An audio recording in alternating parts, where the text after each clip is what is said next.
going to discuss one of the system in our body known as the muscular system. So these are our objectives for today.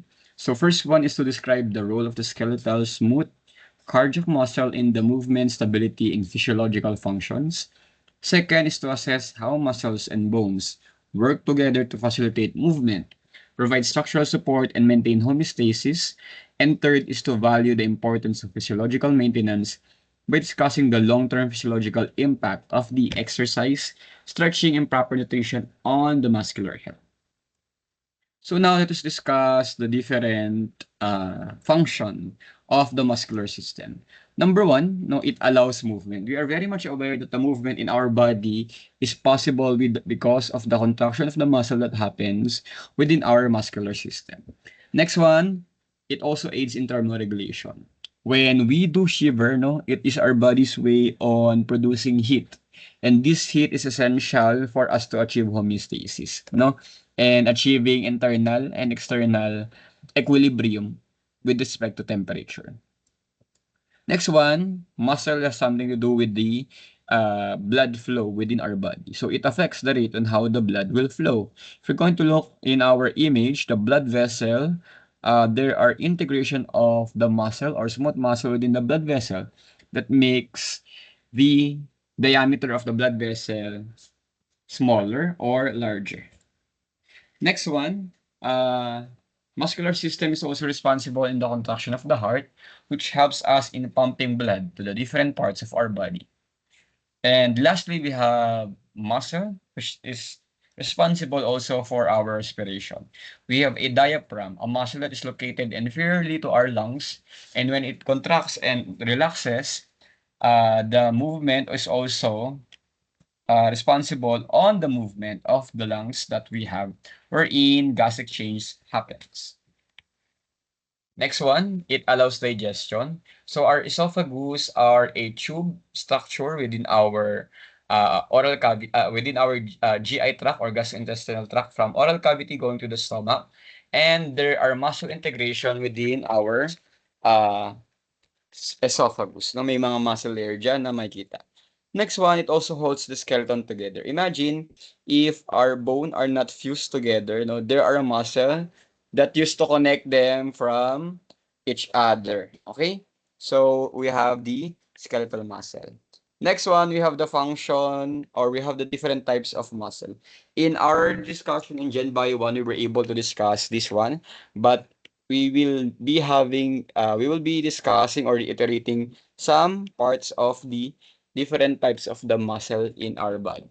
So, una natin si skeletal muscle. Skeletal muscle is known as skeletal muscle because this is the attachment of bone to bone with the help of the muscle. And again, the appearance of the skeletal muscle is said to be cylindrical in nature. Now, if you're going to look at the image, the nucleus in the skeletal muscle are said to be multinucleated. Pag sabi multinucleated sa isang cell, marami siyang nucleus. In our skeletal muscle, marami po siyang nucleus or known as multinucleated. And again, the nucleus is located in the periphery of the skeletal muscle cell. There are no cell-to-cell attachment in the skeletal muscle. Uh, as you can see in the image, there is a striation or lining or guhit doon sa skeletal muscle natin. The control or the movement of the skeletal muscle is said to be involuntary. Said to be voluntary. I stand corrected, no? Meaning you can move it based on your own will, but sometimes in other cases, it said it can be involuntary, no? May mga movement na reflexes na lang yung ginagamit natin. For example, or mga muscle memory. For example, makakulit sa may tubig, no? Matik, no? Lalayo yung kamay mo because your hands are subjected to high temperature or heat. Therefore, reflex lang ng katawan mo nagagalaw si skeletal muscle, no? And again, the function of the skeletal muscle is for body movement, no? For us to have locomotion from one place to the another within our system. We are done with the skeletal muscle. Now let us proceed with the smooth muscle. Smooth muscle are known as smooth muscle because they are smooth in form or morphology. No? In other books, sometimes they refer to it as visceral muscle, no? Again, the location of the smooth muscle or visceral muscle are within the walls of the organ, the blood vessel, the eyes, glands, and skin. Again, the appearance of the smooth muscle is located within our image. They are smooth and there are no striation. Ibig sabihin, makinis, no? If we're going to look at the cell shape, it looks like spindle, no? Spindle shape ang itsura ng smooth muscle. And again, there are only one nucleus that is located within the smooth muscle and they are located within the center of the smooth muscle or they are centrally located.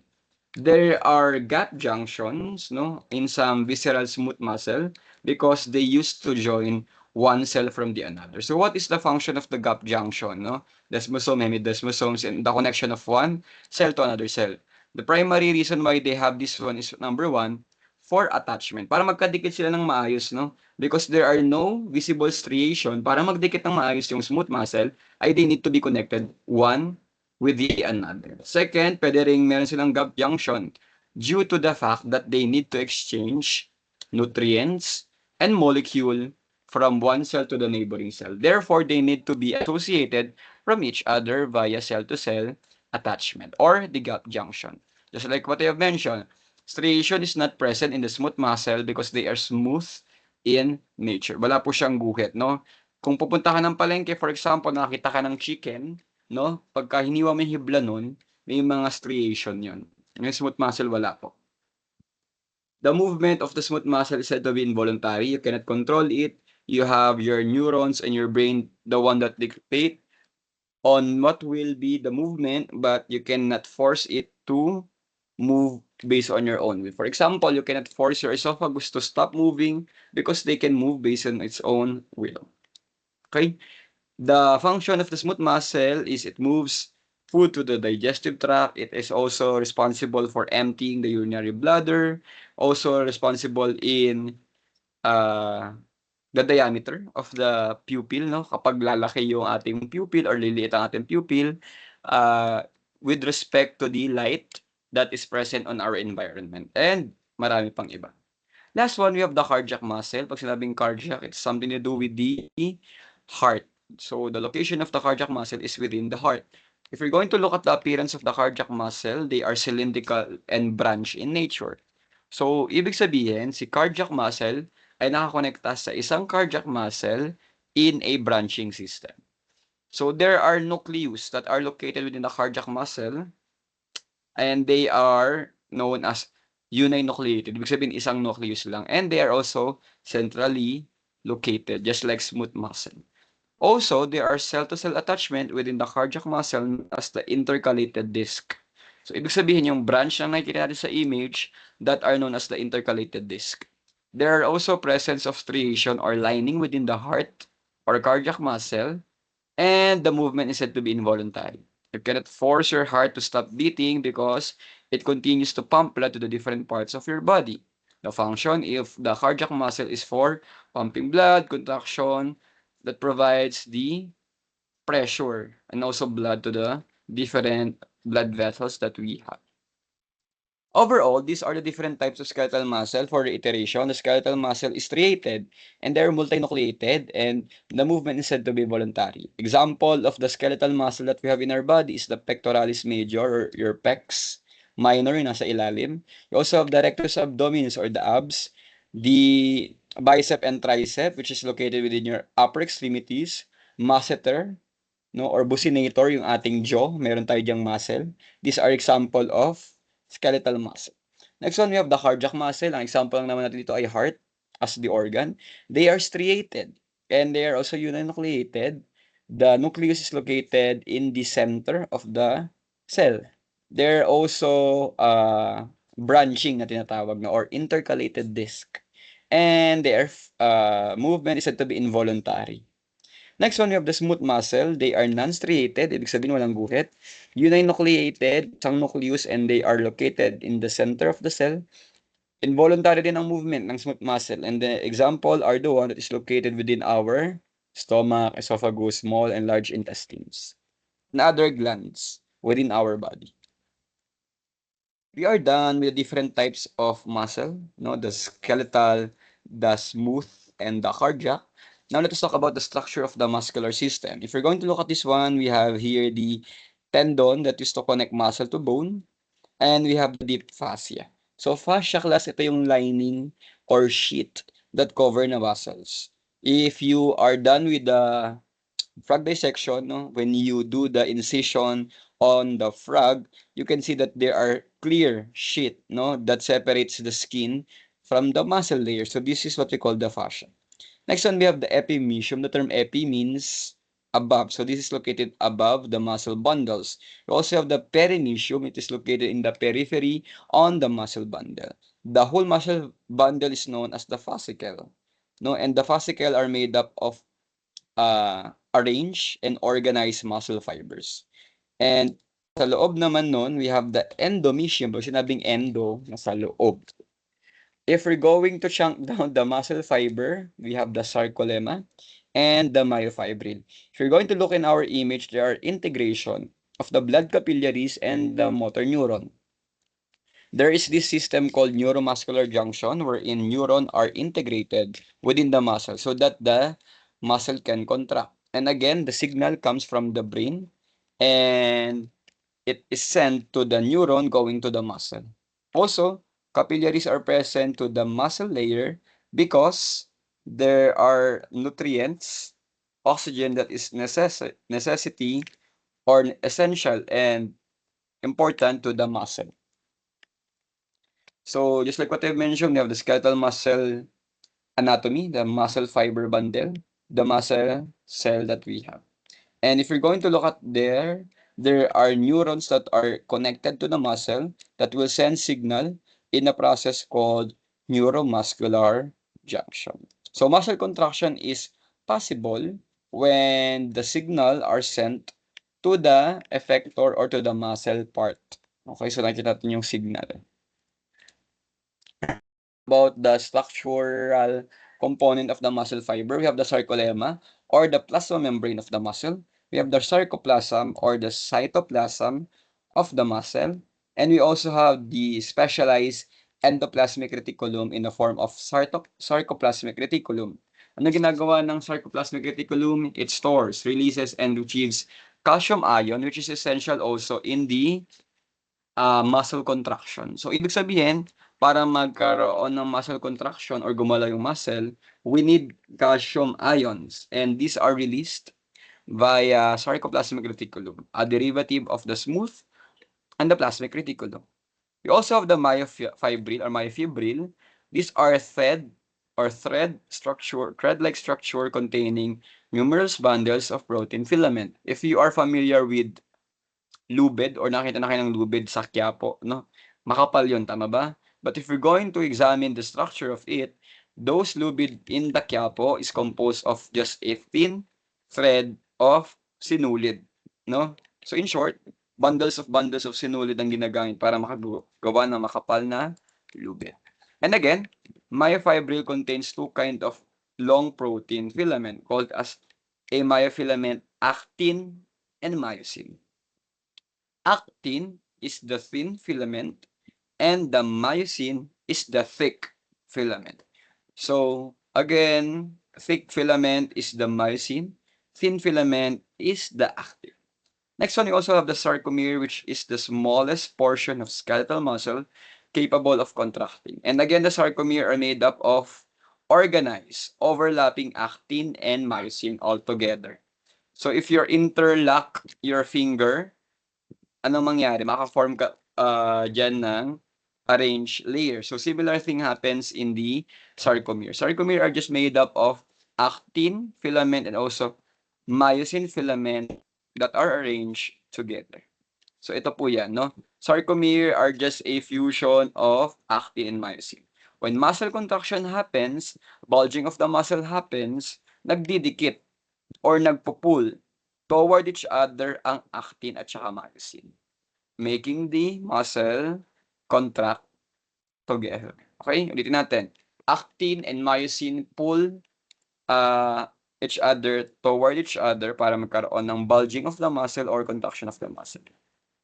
We're going to examine the sarcomere or the actin and myosin. Ito po yung actin. And if we're going to dig deep to the actin or the thin filament, it is composed of the tropomyosin, which is a thread-like structure that used to cover the binding site. Also, the troponin, this is the location wherein calcium will be binded. So in short, troponin are just like receptors wherein calcium will bind, because later on, when calcium binds to the troponin, it will pull the tropomyosin, exposing the binding site. In our image, the binding site is the yellow one. So anong meron? When binding site or the yellow beads are exposed, didikit doon yung myosin.